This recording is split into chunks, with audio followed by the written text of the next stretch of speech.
আসসালামু আলাইকুম ওয়া রাহমাতুল্লাহি ওয়া বারাকাতুহু। নাহমাদুহু ওয়া নুসাল্লি আলা রাসূলিহিল কারীম, আম্মা বা'দ। কাছের এবং দূরে, দেশ এবং প্রবাসী যারাই আমার এই আলোচনা শুনছেন সকলকে আন্তরিক শুভেচ্ছা।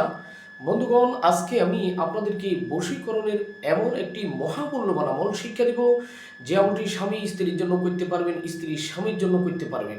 স্বামী স্ত্রীর মধ্যে ঝগড়া লেগেই থাকে, একই ছাদের নিচে বসবাস করে, অথচ স্ত্রী এক খাটে ঘুমায়, স্বামী অন্য খাটে ঘুমায়।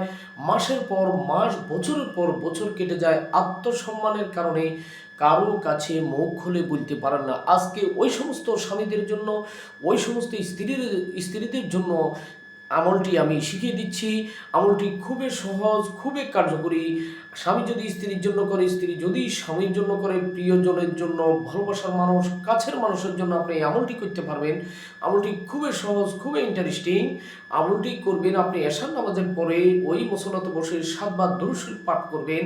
আল্লাহ পাকের 99 নাম থেকে একটি মাত্র নাম 21 বার আপনি জিকির করবেন এবং মনে মনে আপনার স্ত্রীর কথা, আপনার স্বামীর কথা আল্লাহর কাছে দোয়া করবেন যে আমার বদমেজাজি স্বামী অথবা বদমেজাজি স্ত্রীকে আল্লাহ পরিবর্তন করে দেন, আমার বসে এনে দেন, ইনশাআল্লাহ হয়ে যাবে। আমলটি হলো ইয়া মানিউ, ইয়া মানিউ, ইয়া মানিউ। এইভাবে 21 বার পাঠ করবেন, পরে আবার 7 বার দুরূদ শরীফ পাঠ করবেন। ইনশাআল্লাহ এইভাবে 7 দিন আমল করেন, আপনার স্ত্রী, আপনার স্বামী আপনার বসে চলে আসবে। ভিডিওটি আপনারা শেয়ার করে দিবেন।